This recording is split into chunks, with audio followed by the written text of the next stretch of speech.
So can we say SaaS is not dead, but the SaaS business model may be dying, the land and expand, For sure. and the SaaS value, like revenue multiples, are probably dead. Mm. It's the latest version of offshoring, except you're offshoring to the virtual world. So, it went from high unit cost labor to low unit cost labor to no unit cost labor. I still think that ultimately the real value, as Peter said, of all us humans is that we can talk to other humans.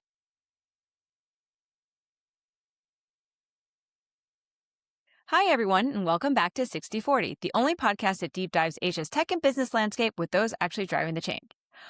Today, we are going to be looking at 3 different questions that are starting to converge in a very interesting way. We'll be starting off with the markets and specifically a research report from Citrini that has been making the rounds and talking about a SaaSpocalypse. Then we'll be going to automation and discussing the promise of new agentic tools like OpenClaw and how they're starting to execute real workflows. And third, we will turn our attention back to jobs. For years, we've been talking about, AI improving productivity, but now with the automation and the agents, we might be moving from AI helps you do your jobs to AI actually doing the job. So the goal will be to connect the dots, no small feat. And luckily, we have my awesome co-hosts here, Prashanth, Alexi, and Peter. Hey, guys, how's it going? Hey there. All right. Alexi coming in from Dallas, guys. So that is true commitment to the pod. Thank you. Let's start with the market. So I think first things first, the Citrini research memo, I would call it like it's a thought experiment / fan fiction / whatever you want to call it. It's set in June 2028. It made the rounds last week, and then it had some pretty interesting market reactions. I don't know if it's all from the memo itself, but I think some of the companies that were listed in IBM, their shares closed down 13%, were 13% down. Amex, KKR, Blackstone, they were down by 6%. And I think the main crux of the argument is that AI is fundamentally resetting the economics of software. And we're basically in this spiral that's building increasing momentum where AI is, disrupting the margins of software as people kind of move towards that human intelligence being displaced by artificial intelligence. And it'll set off this huge macro trend of companies and then companies collapsing and then things spilling over into the private credit and then the overall government system not being set up to kind of manage the new economy as is. So it's pretty dystopian stuff. And then as I said, there were some real world market impacts. So maybe let's just start there. It is fan fiction, but Alexi, can you kick us off here? What do you think of the Citrini reports and what are your thoughts on markets at the moment? So first off, let's put things into perspective. The U.S. equity market is down a whopping 1% year to date.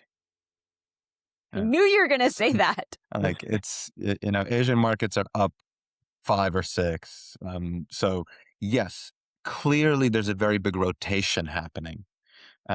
We talked late last year about the fact that at some point the bill for all of this capex, the expectations of all of these endless earnings are going to be put into question, and here we are. It's being put into question, and people in markets are flocking to the things that are limited in nature. Real estate is up like 12%. Energy is up, 10%. Anyone who has some sort of drone deflection device in the Middle East probably is a billionaire now. This is what happens in markets. But a crisis, this is not yet. This approach of writing about a period of 5-10 years from now as a thought experiment to tell you about which way things are going to develop is not new. I read about 2 or 3 research reports, 2026 research reports at the end of last year with this style of this is what the world's going to look like in 2030 and this is what is going to happen in 2026 to get us there, and that's why you need to change your portfolio XYZ way. I think this one struck a chord because we had a lot of fragility around this question already. The 4 of us were questioning it. And we are, we're to some extent a reflection of what we're all hearing as well. So the market was already questioning this. And the report came out, and it was the most eloquent summary to date of the collective fears of the human species about this freight train that is coming our way. Of course, markets moved. But I think there's a couple of flawed assumptions in it. And the main one maybe is that everyone involved, the employees, the companies, the governments, the banks, are completely powerless and will not change what they do. They will just accept this. And that is fundamentally not what we as a species are.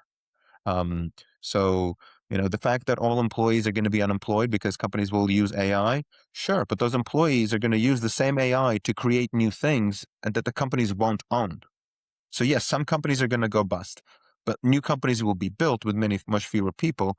We will have 47 different project management tools that are excellent, as opposed to 5 project management tools that are excellent. Banks are going to go bankrupt because mortgages will not be paid since all those people are unemployed. The average household is 1/3 levered versus 2008. Housing prices would have to fall a lot. Everyone would have to collectively move out of everything and stop paying rent, which isn't going to happen.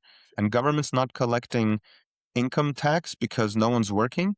They'll just collect corporate income tax instead. They're going to lower the tax rate on individuals. They're going to massively hike the tax rate on corporations.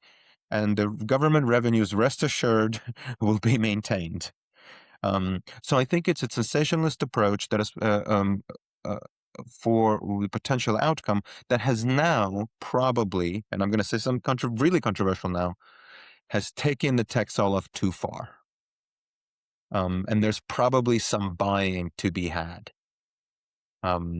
which is not something I expected myself to say, and certainly have not said for 2 or 3 years about technology. Okay. All right. Peter, what are your thoughts on this? And then maybe also the SaaSpocalypse, since you were, talking about that in our group chat. Yeah. So a couple of things. Firstly, for the Citrini Report, it was the most entertaining and fantastic doom porn that I have read in a long time. And I do think it's worth a read. It's worth a read because it just makes you think and ponder. The markets, by the way, fell on the Monday after it came out and bounced back the next day, But where Alexei's bang on is what is happening now is pretty simple. Bunch of investors all over the planet, every fund, every investor is saying, I don't know what's going to happen if tech, I'm out of tech. And they're just rebalancing portfolios to other things, and banks are up. If the markets really thought and really were pricing in some of these scenarios, the last thing you want to own is a bank, right? It's like bank multiples are up dramatically. And if you believe that there's going to be huge joblessness plowing into the economy, people not being able to pay the mortgages, et cetera, you wouldn't be buying banks right now. Look, it's very uncertain times. We can get into the detail, but right now it doesn't matter what kind of tech you are. Your chances are you're being sold out of, right? Whether you're a good company, whether you're a bad company, whether you have proprietary data, whether you have a number one market position, or you're just a mid cap. For what it's worth, I personally think there are tremendous buying opportunities right now. And it's a good opportunity for the savvy investor to pick out value when some of the tech stocks and SaaS stocks are the lowest multiples they've been in over a decade. Yeah, so we can get into that a little bit if you want. All right. I feel like our two fuzzy bears have now become bulls. Prashanth, you want to jump in on the multiple? That's true. That's true. We're obviously talking about very different, situations. Yeah, look, I think for me, the opinion is slightly different. I actually think it's on the averages. I think the statements are all very true, but I think even we can't lump all tech together. There are elements in tech that are massively impacted and will continue to be impacted. So those are not good buys. And there are elements in tech that are already positively impacted and will continue to, and that's what's holding up the averages, right? Like if you say, well, if you look at tech stocks from the start of the year till now and the averages are reasonable, it's because some of them have continued to perform or have continued to attract capital and investor confidence, and some of them have actually, and rightfully so, lost some confidence, and perhaps there is correction to be had. Um, and I think that's what, and I do think these SaaS companies, I don't have a very strong opinion on whether all of them survive and come back, and if their multiples are at the right levels or not. But I do think they are under attack because historically, their whole licensing model that was on a per seat basis and in a particular land and expand kind of a construct is under attack, and I think rightfully so. Because I mean, and me and I know others with very similar companies like mine, we're right at the front of this. We're challenging and questioning, why do we pay for SaaS software where we can, for most part, for the features we use, we can spin up our own, right? And I think that's the impact that, and not everyone's going to do that. Not every enterprise is going to swap out their SaaS immediately, but that's the mainstream effect. The early adopters, which are the startups, which are the forerunners, have already started doing that. We kind of have spun up, because you don't need everything that a SaaS provider offers, right? That was always the 90-10 rule. That's what Chamath went and you did a big raise on, and that maybe that's working for him, maybe it's not. But the concept that you only use maybe 90% of the features and you want to pay 1/10 the cost is very true. And you can spin up a whole ton of micro applications and swap out some of these big SaaS per seat bills. And I think that will continue to play out. And I do think I'm gonna play a little bit contrarian there, right? really, And maybe it's a matter of just getting a little bit more into the weeds, right? So the average enterprise may run between 300 and 500 applications.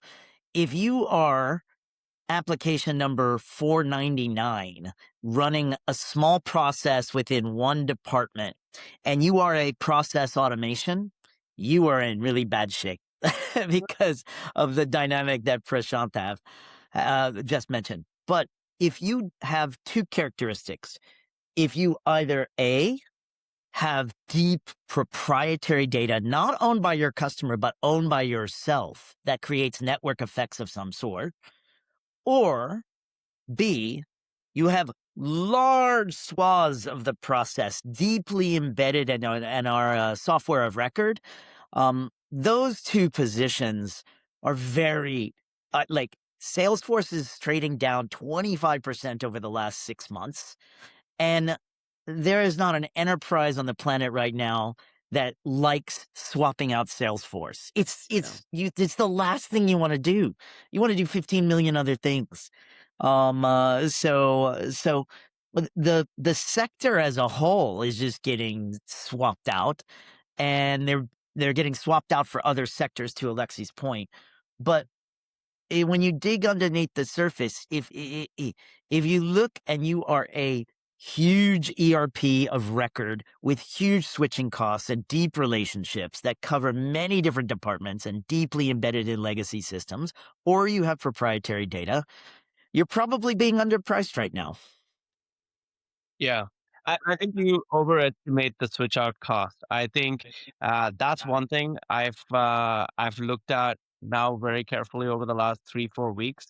And with Claude Code, and mind you, mine is not an enterprise use case, nor is it as deep as, it doesn't go through all the 100 compliances and checks and all that jazz. Okay, so I'll admit to that.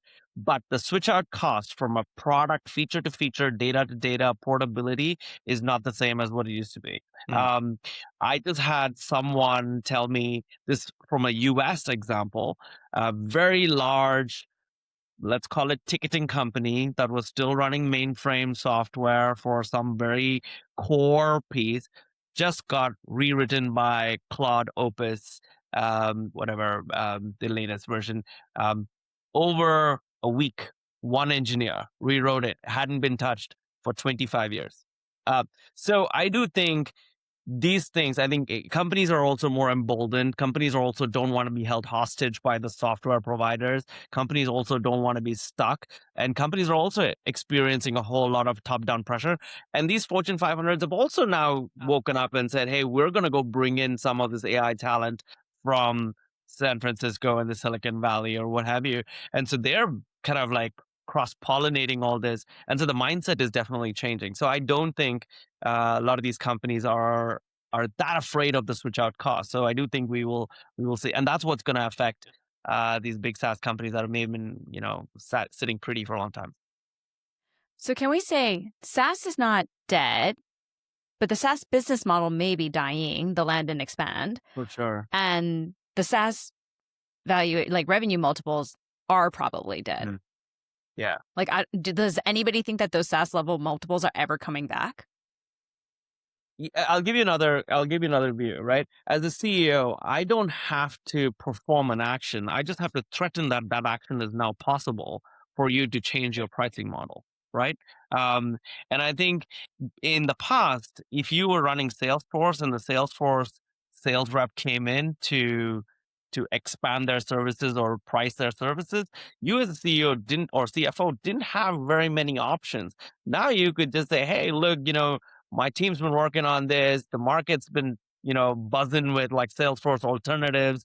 We're exploring, right? And yeah, we're going to maybe not expand our services, maybe keep it flat.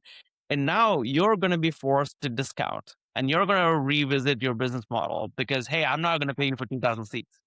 So, I'm just going to continue to play the devil's advocate, right? And I am no Salesforce apologist. I'll just be really clear. I'm not a huge fan, right? So, however, if you look at the labor pool that Salesforce supports today inside companies, and you look at the costs of Salesforce for that company, the cost of the Salesforce is so small relative to the labor force it supports within enterprises. Yeah. So here's the ROI calculation.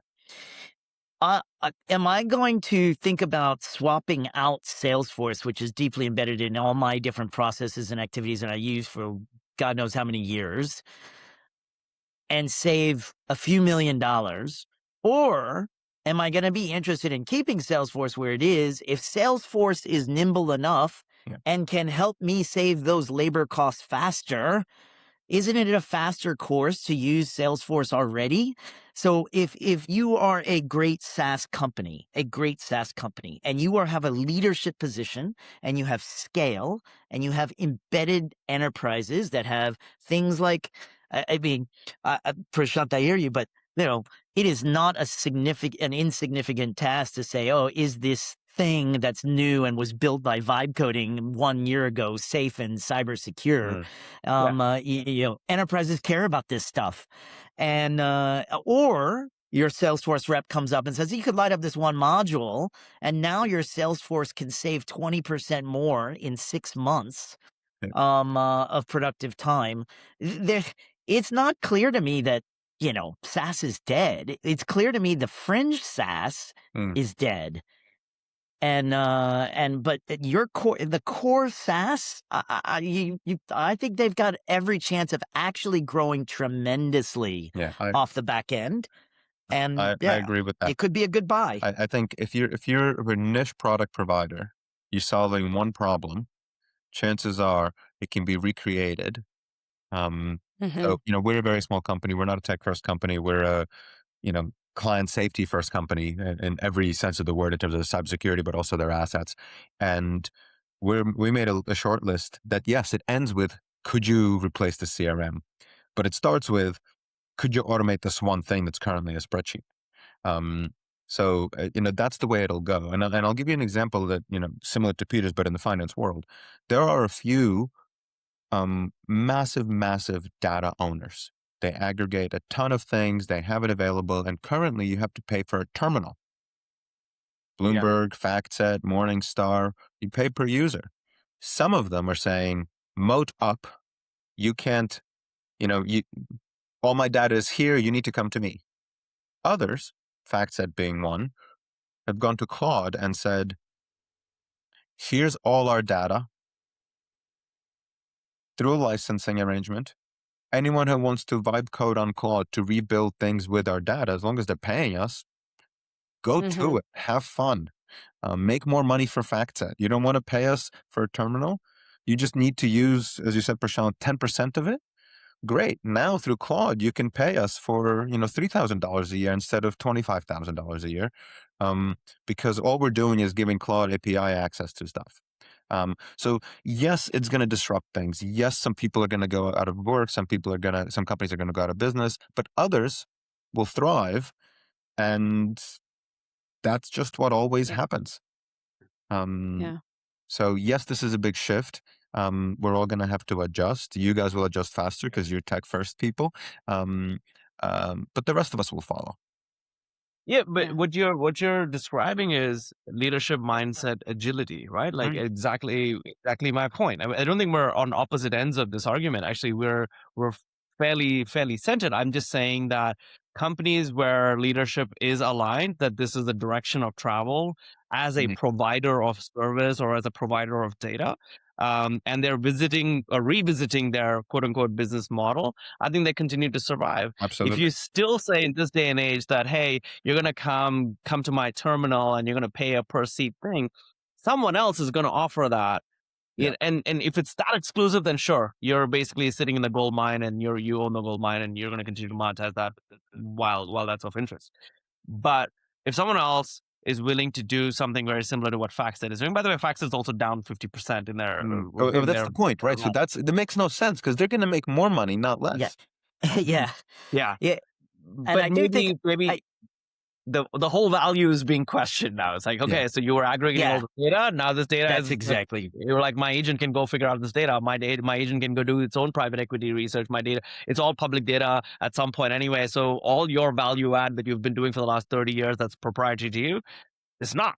There's no proprietary to any of this public data. That's what the market is signaling when they're saying that. And they're saying my agent, like, to be honest, I could spin up a half-assed, private equity or public equities research analyst using Codex, right? And I would have not been able to make the statement a year ago, right? But I could do that, and it would probably serve my needs 80% of the way. Then what's the difference between my agent that's running on my laptop using just my Claude tokens or Anthropic tokens versus someone who's been doing this for 20 years and has had a bunch of people? So I think the whole point is how much of this intelligence was truly proprietary human intelligence and how much of that intelligence is now imparted into agents. And how much premium are we willing to associate with that? And maybe we're going down a different conversation path, but that's, I think, what this market is pricing. Yeah. Okay. I mean, obviously, definitely downward pressure on SaaS in general. I guess how like industry wide it is remains to be seen. I also maybe just to follow the fanfic a little bit, but it did mention some interesting differences between how Asian countries will fare amongst this new world. And so I think it specifically called out South Korea and Taiwan as doing pretty well because they have a lot of the infrastructure and the hardware there. India specifically was named as a loser because the IT services sector basically gets wiped out. Any responses there? Or what do you think if we're just going to model this out? I can't really comment on South Korea because I can't really figure out that logic to be blunt. South Korea is just as interested in using AI, and you could say they make more refrigerators, I suppose, and refrigerators aren't going away. But it is an interesting question for places like the Philippines and the BPO sector of India. There is still a lot of very low value human interaction that can now get automated away even more cheaply than it's just it's the latest version of offshoring, except you're offshoring to the virtual world. So it went from high unit cost labor to low unit cost labor to no unit cost labor. And the question that nobody is wrestling with, and I haven't seen any good fan fiction on, is will there be new low value jobs like I'm going to keep an eye on agents and make sure they're not hallucinating because 85% or 95% still means 5% of cases really get screwed up. And, will there be new jobs like that evolve, right? So the only thing I think we'd probably all agree is new jobs will evolve. We just don't know which ones and how much. And I haven't seen very good fan fiction on that. Yeah, I mean, I thought the South Korea one was predominantly on memory chips, any adjacencies to the AI kind of bubble. So I think that's how that got priced. Um, the India standpoint is I think India, I think there was a huge AI conference in India last week or the week prior. I think the resounding statement was that India will become the creator of AI services. And that's to be defined. It's like, okay, we're not going to necessarily ace the frontier models. We're not going to build our own silicon. I think that has been left to other parts of the world.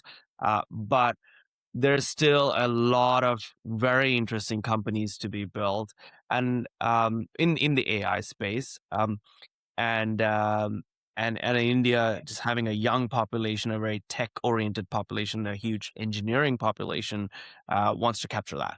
And so I think there's still engineering. It just looks a little bit different. And I think those engineers coming out of college today perhaps have to be fundamentally reskilled to kind of adopt this wave. Effectively, that means you got to unlearn a lot of what you've learned over the last 4 years, or just call it bad debt and put it aside, and then just kind of you have some concepts you understand, but it's going to come down to product thinking. Like, can you figure out where the opportunities are? What do customers need, whether they be enterprise customers or end consumers? And can you build it? The build cost of all these things are zero. It comes down to distribution, it comes down to safety and security, it comes down to a few other elements that need to come together. But the build cost per se is zero. So it's just all about creative expression, and this expression just looks like product development now, or proprietary data, or proprietary or proprietary data, or leadership positions that are either defined as deeply built customer relationships that are very complex and very deeply intertwined, and Yeah. or brand. So it could. I'm still thinking that the biggest gets bigger and the middle tier gets destroyed by a lot of small innovation. Yeah. No, I was specifically talking about India services yeah. labor pool. And so Yeah. so that's how I think how that evolves. And I think, but the government has a huge job. Like, I think I always say this, the demographic dividend very quickly becomes a demographic disaster if it leads to high unemployment. And so I'm sure a lot of people are very actively thinking that one through. Okay, let's follow this one because the next section is on boring AI, which, to be fair, we continue to abuse. We haven't really properly ever done this one section, but that's okay. Okay, so anything AI into slot. well, we said we were going to launch a new segment, and then we just keep bastardizing it. So that's on us.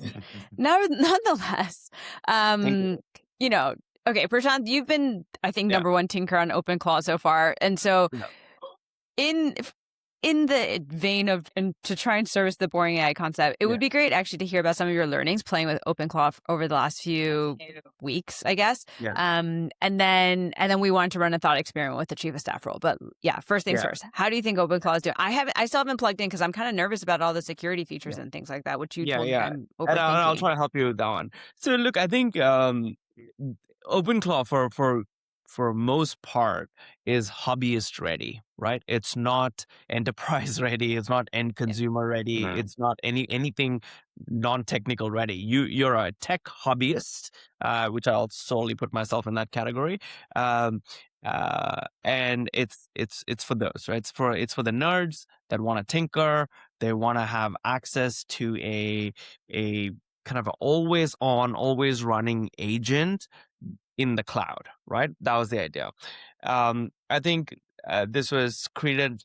What I love about this is this was created mostly by Peter Steinberger, or is it Steinberger, I think. Yeah.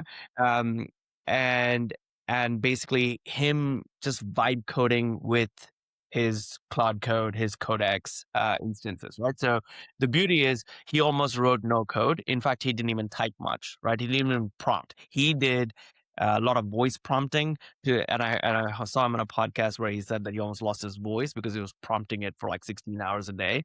And so it was all like AI coding itself, but it was very purpose driven. All he wanted to do is he wanted basically the ability to have a agent running on his local machine, had access to his local resources, which is files, maybe email, calendar, etc. But he wanted to be able to connect to it remotely. So he had wrote this thing called a vibe tunnel, which allowed him to connect his WhatsApp to a gateway that would then pass the instructions to an LLM that's running on his machine, right? Very simple concept. And you would think, man, that's so obvious, right? But so obvious in retrospect.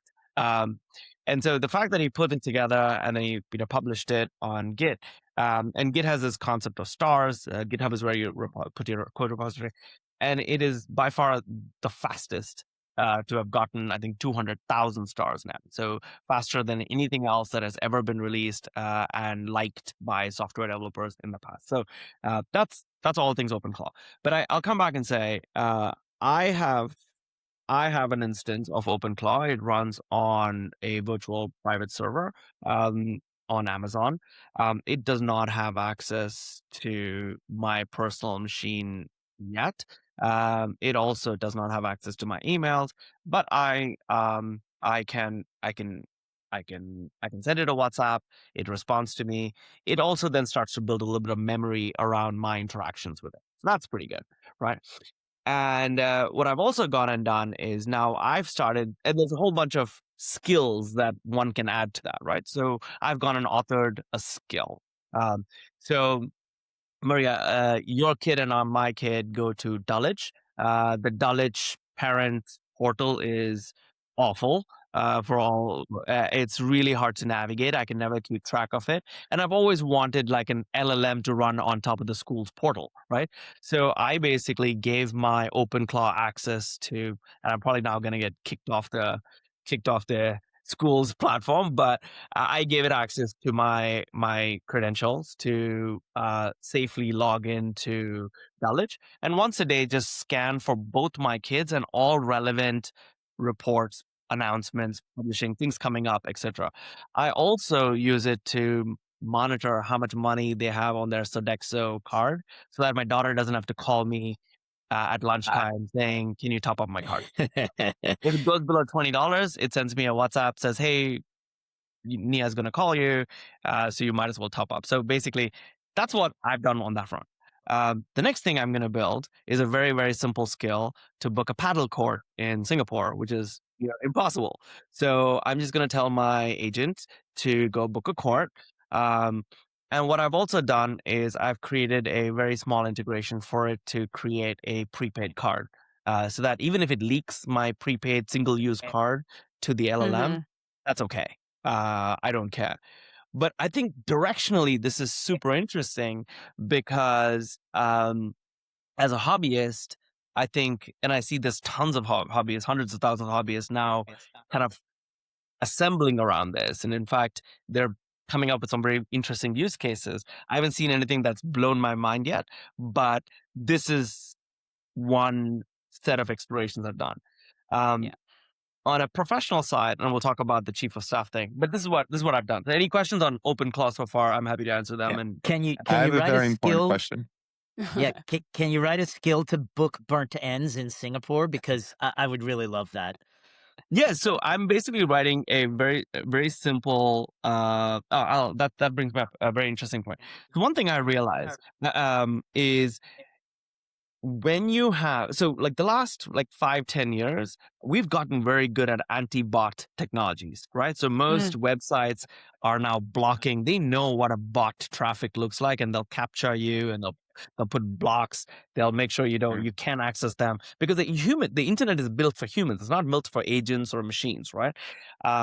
So what I then did is I had, again, Codex write me a very small Chrome plugin that runs on my local machine that my Claw agent from the cloud can tunnel into and then go out to the web. So now my Claw bot in the sky, in the cloud, is using my browser on my local machine to go to the internet, and because the IP address, because of the browser kind of fingerprinting, etc., all matches historically what I've done on this browser, the traffic to a website does not look like a bot. It actually looks like me browsing. Instead, it's my agent, and I can see the tab, and I can go in there, and I can see that it's trying to book a reservation at Chico Loco because I told it to, and I can see how it's like traversing the page, clicking on buttons, moving to the next, picking the time, putting in my email address and clicking.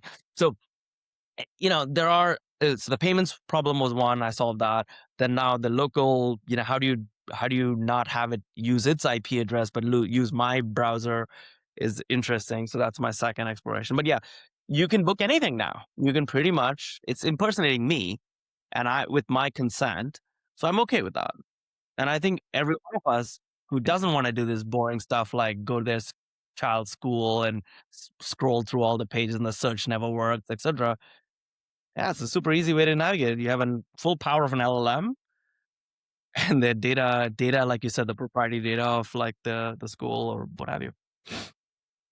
So my question is, can you sell it to paddle court enthusiasts in Singapore for more than the token cost of running it? That's a very, very, so, okay. So the biggest token cost comes from browsing, right? Because it's trying to read the website, it's trying to figure out where the buttons are and what your intention is, and then it's trying to click through. And that's very expensive. But the beauty of these things is that these are slightly self-learning. It is getting better. And if I tune my browser control to be like a certain way, and I can even use a cheaper model for some of these things, it works out. I would gladly pay $5 if I didn't have to burn myself in the sun and play padel at 12 in the afternoon on a Saturday. If I could get that 8 a.m. just because I paid the $5 that I had my agent do it, I'd gladly pay the $5. And the token cost is not $5, so it's okay. So the answer is yeah. But so far, it's not. Not it's yet. not for public consumption. It's just for my personal. You can code a priority for you into it. Yes. First code booking is me, then everyone else. Yeah. But in a serious note, this works as a first mover advantage. Yeah. But it starts to fall apart when everybody has an agent booking a paddle court. Correct. Which is where the world is going. So the signal to noise ratio is just going to go through the roof. Yeah. And Dan challenging or high frequency, high demand, any action on the internet, applying for a job, getting a paddle court, getting a reservation at Burnt Ends. Yeah. It's the signals or the noise is going to go through the roof, right? Yeah. And that's where the world's going to go.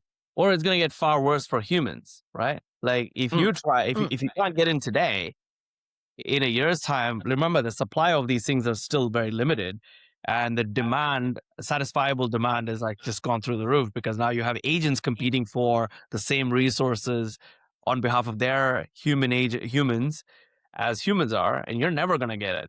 Like basically there's no chance. So but that's where the world's headed. Like I think agents and humans co-inhabit the internet. Yeah. Agreed. I do think this is where the world's headed. I think hearing what you describe what you did with OpenClaw, there's no way that we're anywhere near the final form function for agents, obviously. I'm also kind of curious in terms of like how OpenClaw stacks up against Manus, because I feel like, Manus made a big splash a year ago being like, this is what we're going to do. But then the Meta acquisition. But then since then, like, I don't, nobody talks about actually using Manus agents. And so, what's your take on that? Yeah, so this is a little bit more.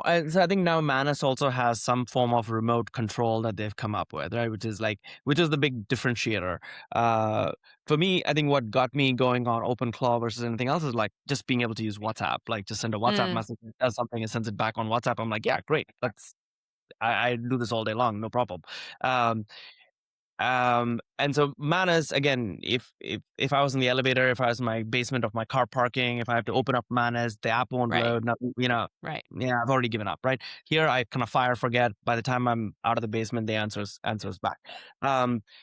So look, I don't think there's anything that special about OpenClaw. It just does a certain, it just plays out a certain modality and plays it out really well. It's great for tinkerers, great for hobbyists. It's a little bit of a roll your own. I think in Manners, what used to work well is what is pre-packaged really well.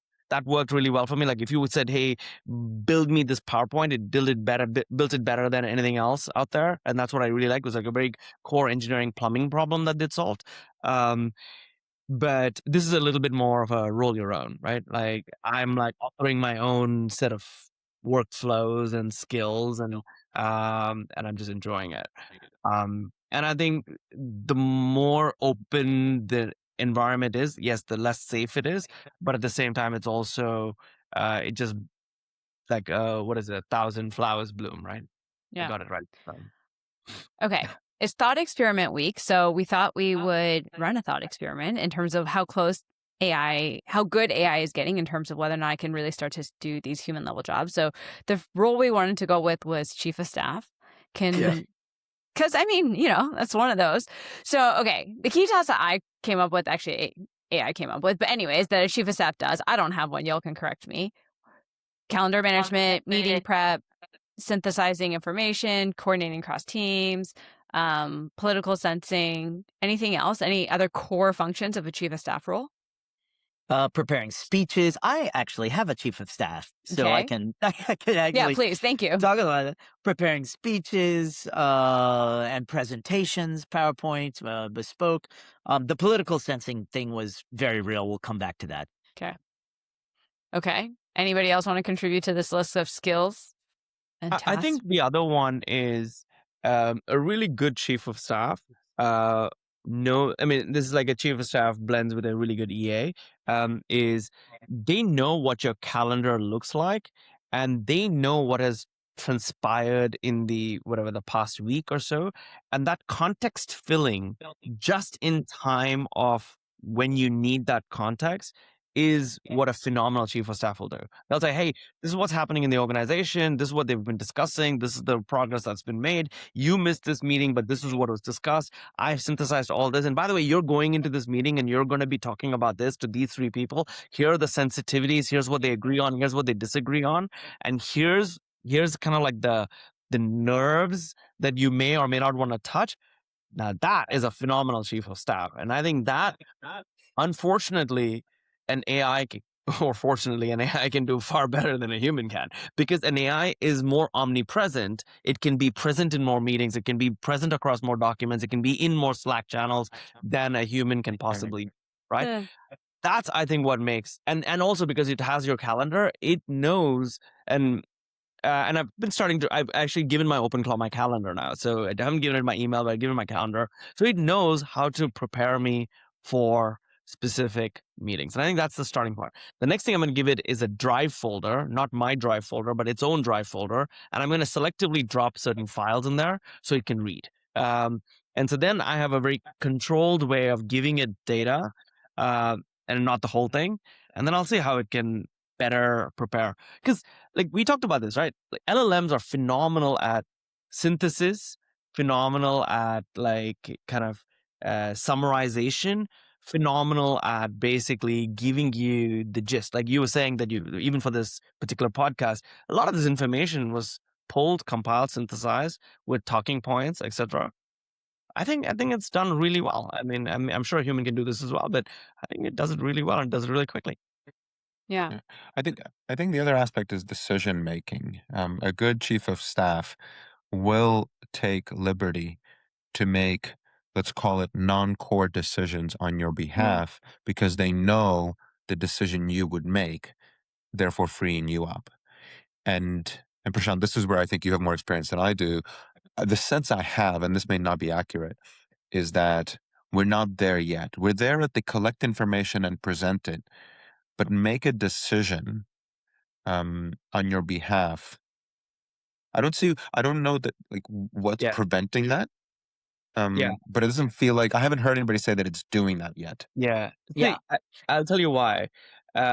Most decisions we make and what we get paid for really is in the absence of absolute complete information, right? Or Mhm. data, That's right? right. So Spot we on. are almost paid for that little bit of risk, you call it, or gut Mhm. instinct or whatever, to make a full decision and take full responsibility for it in the absence of full data, full information. Now, if you had full data, full information, all the different scenarios play out, I think an AI could do just as well a good a job. Yeah.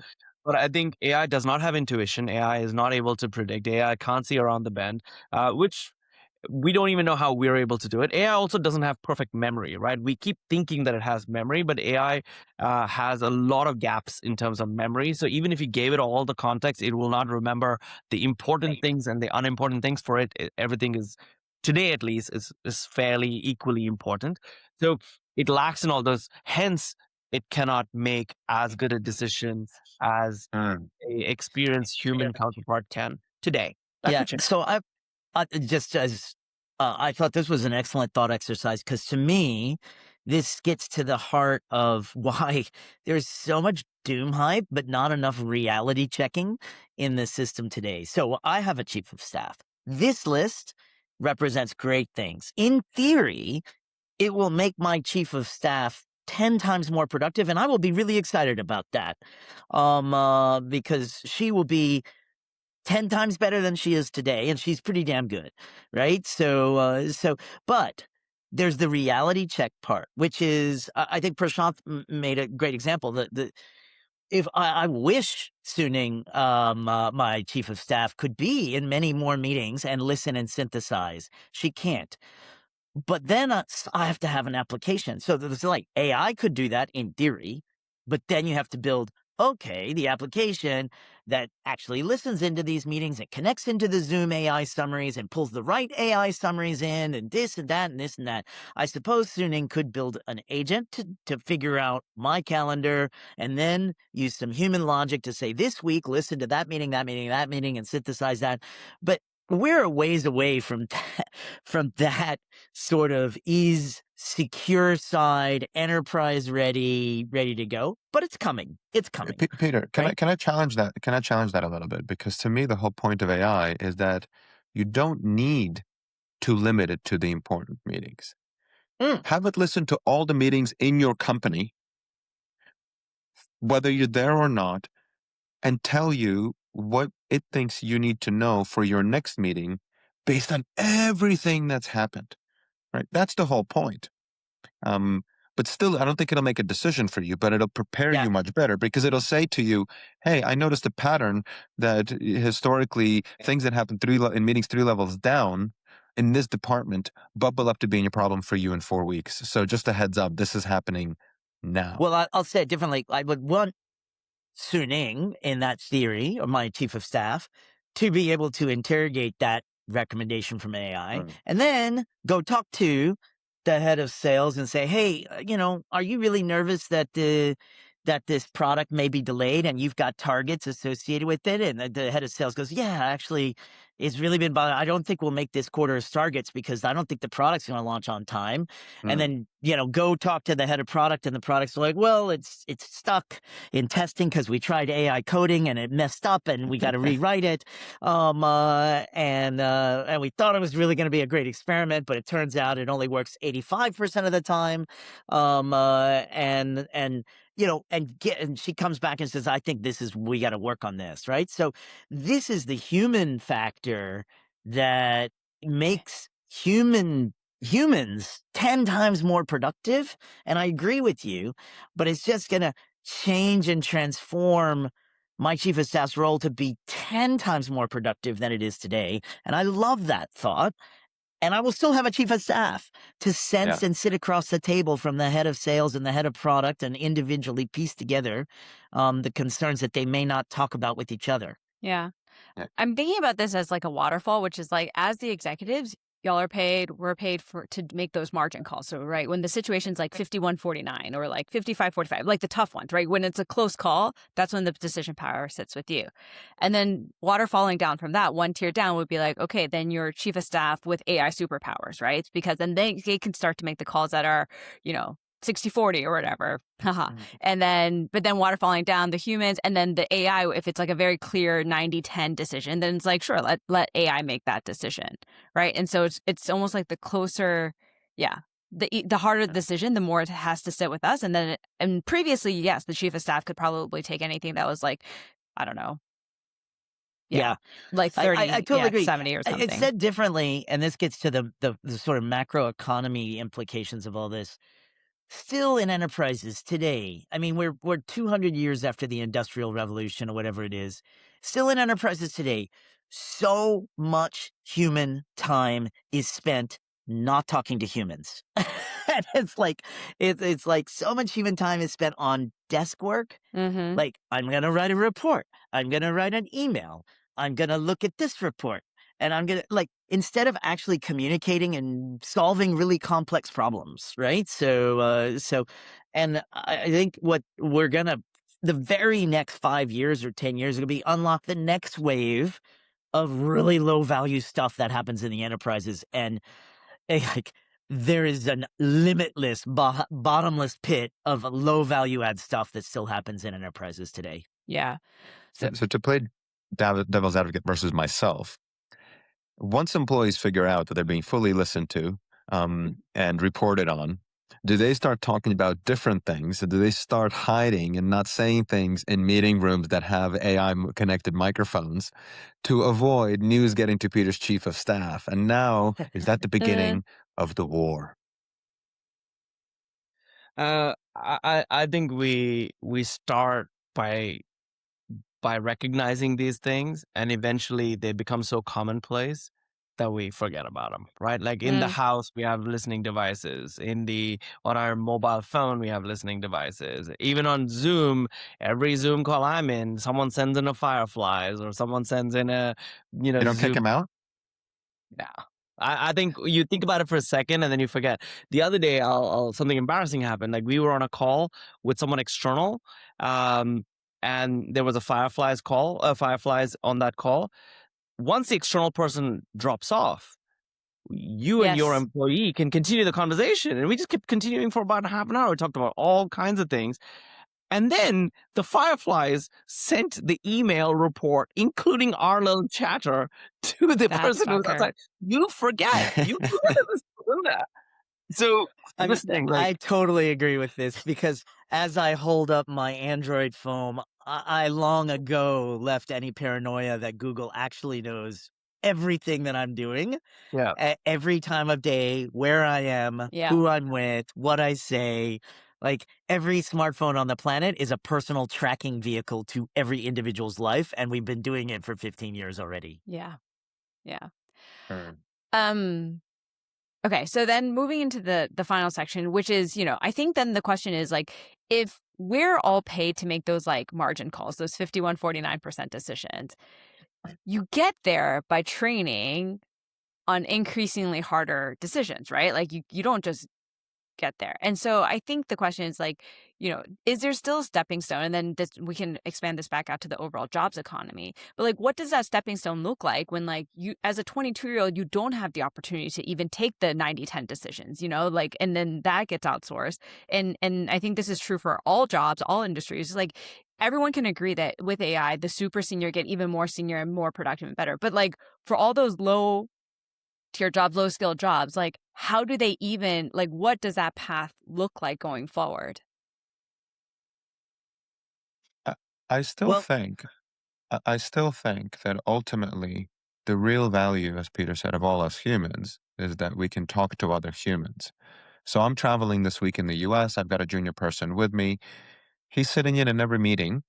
And after every meeting, we're discussing why I took the meeting in this direction, why I reacted that way, why with one person I was very technical, with another person I was very emotional.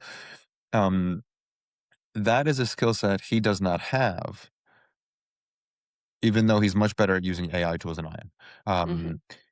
and he's learning that by osmosis and proximity. The hard facts is the part that I don't have an answer to, because you don't need to know hard facts anymore. You can look them up. Whereas I had to learn the hard facts first, right? I only started learning the softer human aspects later, and now I'm teaching them earlier to everybody else. Mm-hmm. But that's still Okay. there. Yeah, Okay. I think it's different for different job functions in different sectors, right? I think, Alexei, you're in the human business, right? Like your human Yep. trust, human connections, people are investing through you because right? There's some you element to that. And that doesn't get replaced by a machine anytime soon. And I think so in that business, of course, the human factor is a very big player. Yeah. But there's a lot of jobs where I think I view that the human interaction is just friendly friction, right? And I would rather, or humans would rather have their agents talk to another agent and get the job done. It's like, and I think that those are the ones where we will see, change, because ultimately the water will find its level, efficiency amongst agents communicating to agents, and just getting the job done in a satisfactory way, in a very objective way, is what would be the end outcome. But there, I think the human touch, the friendliness, the conferences, the chit chat, the wine and dine, the coffee is all just friction, right? It's like it could have been done, and I'm not able to come up with an example, but maybe next time I'll come up with an example where it's unnecessary, and we've just invented it so because that's how we've always done it. And those are the businesses where I think agents will just take over, if they can do the job as efficiently, or if not better than we can, and that's perhaps okay. So I would take a different angle, and I love your question, Maria, because I have a 22-year-old and a 20-year-old and an 18-year-old who are going into the job market. So I'm particularly interested not only because of some of my founder background, but also because my 20-year-old is a film student in AI video generation, and where that is going to lead the creative industry. So if you are a young film student 10 years ago, starting out, you might still be a camera person, right? That's a thing, right? So that's a thing that 10 years ago, that's a job for a 22-year-old to be a camera person, or editing using Photoshop or whatever it is, or Final Cut Pro. Those jobs are going bye-bye. But here's the interesting thought, which is the best application right now for video generation is probably Runway AI.ai. I've been using it. It's incredibly specialist skills needed to prompt and get good output. To get a story output, you have to really know what you're doing to get a great story out of it, right? Carry a story over multiple cuts, multiple angles, have the lighting in the right place so that it looks good, and tell it in a compelling, emotional way. That's what the 22-year-olds are going to be doing in 3, 4, 5 years. It's not like I am Steven Spielberg and all of a sudden all of us are going to be Steven Spielberg overnight. Like, there are incredible jobs and roles that will emerge for 22-year-olds. My daughter won't be Steven Spielberg at least for another 6 years, 7 years. But in the meantime, she might be prompting Runway AI for scene 1, scene 2, scene 3. And that's we just can't imagine that now. But I that's saw a tool which is very specifically only for anime, right?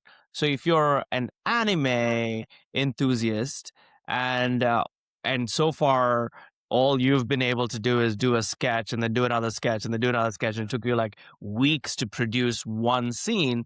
Now you can basically create one scene and then prompt the rest of them, and so you can actually produce these mini episodes, like you're saying, Peter, and put it out there, right? So infinite choice, infinite content. Like maybe the mass media doesn't watch, mass audience doesn't watch it, but there's a very kind of very discerning subset of the population that only watches your anime.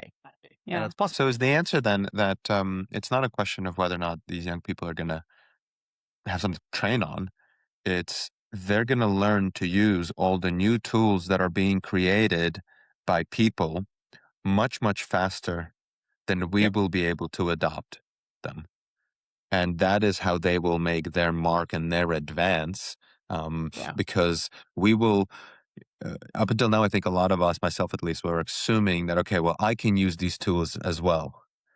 Therefore, maybe I don't need this many junior people. And what I'm finding now, it is actually much easier for me to say to two of my junior people, hey, the two of you, go download Claude and go figure out how to build this while I go talk to some customers, while I do some research. I do some research reports. And then one of the two of you is probably going to come up with the solution that solves the problem instead of me trying to figure it out. Yeah. Yeah. And 100%. Yeah, and I'll give you another example, a real example. Historically, Alexei, you and I both know that the reporting, the consolidated reporting of any private bank is god awful, right? Now what you can do is you don't have to go buy some fancy, this comes back to our SaaS play. You don't have to buy some fancy platform where you plug in all this data and then have them generated and you're basically just fighting with the tool. You can actually have your two junior, tinkerers effectively, go a few cycles and generate custom reporting for your particular client. And every client can get a different report as they want to see it. And that's very much possible today. And of course, you will protect all the data within the organization and all that stuff, but you can run your own reporting software and you can create your own reporting software. And I know your customers would love that because that was always broken in private banks because private banks have some archaic technology that spits out some PDF that nothing can parse. So yeah, look, I think that's the change that's coming. But if an analyst joins your team and says, "Oh, I'm just going to do equity research," maybe they can do that for between 9 a.m. and 9:30 a.m. in the morning. But after that, they're going to get some real work done. So there you go. Yeah. Yeah. I mean, I'm thinking about like what humans leaning into obviously human specialty. And it's like, okay, what are humans particularly good at?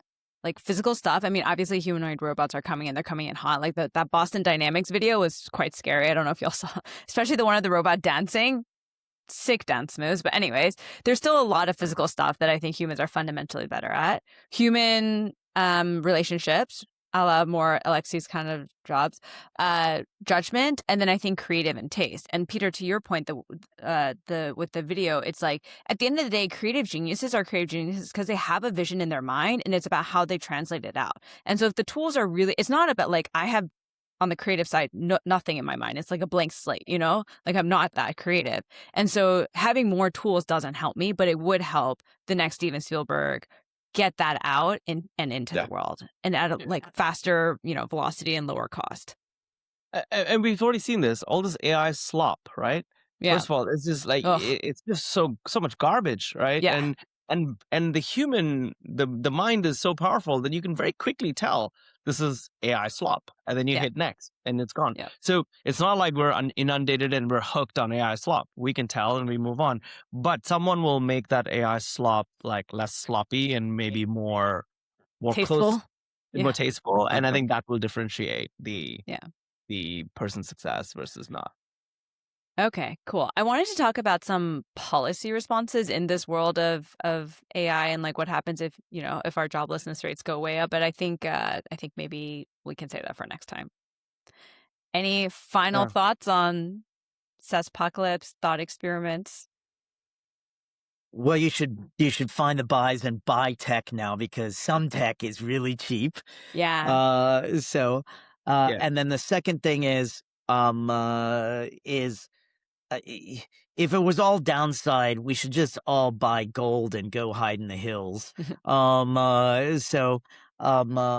New roles will be created, new jobs will be created. We just don't know what they are. But the history of technology and civilization has been creative destruction, but that has a creative part to it. And the question is just the pace of this change and the degree of change at which it happens. Yes. And so Alexei and I were talking about this earlier. This is what freaks me out most about AI, I think, besides the fact that this is probably the biggest technological shift that I've lived through but it is that, like when you talk about the printing press, when you talk about trains, when you talked about even the internet, they had runway of like minimum 10 up to like 50 to 100 years for that technology to kind of like disperse throughout human civilization. This one is happening. And so as a result, like human skill sets, jobs, government structures, everything, the institutions had a chance to catch up. And this one's happening so quickly. And I feel like that's the scariest part. Yeah, I worry about. Yeah, go ahead. Sorry, I mostly agree, but I also want to remind ourselves that yes, in this podcast, everyone is affected by the change and using it and living through it, and our immediate friends probably are too. But it's probably very safe to say that maybe 5, 6, maybe even 7 billion of the 8 billion of us aren't yet having this conversation. So it's fast to us because we're in it. I think we're sub 1%. I don't know that it's as fast. AI is sub 1% penetration right now. Yeah. Okay. But that 1% perhaps does account for a very large percentage of the global consumption, global GDP, etc. Yeah. Hence, everything is so amplified, and that's why it's being talked about so much. But like I think, it's still sub 1%. I think it'll still take 15 years. Yeah. I agree with that. Okay. And last thought, and for next episode, the institutions is what I worry about. The economy, I don't worry about. If you look at the U.S. economy and look at what it has had thrown at it in the last 7 years, major global pandemic, followed by a once-in-a-generation inflationary shock, followed by global tariffs at rates unheard of in 30 years, the economy just keeps going. So markets adapt pretty quickly. The institutions, maybe we cover that next time. Okay. Yeah. That is good phrasing. Let's end on that note. Thank you, everybody, for tuning into this episode of the 6040 podcast. As always, you can drop us a note or nominate speakers at 6040podcast@techanesia.com, and we will catch you next time.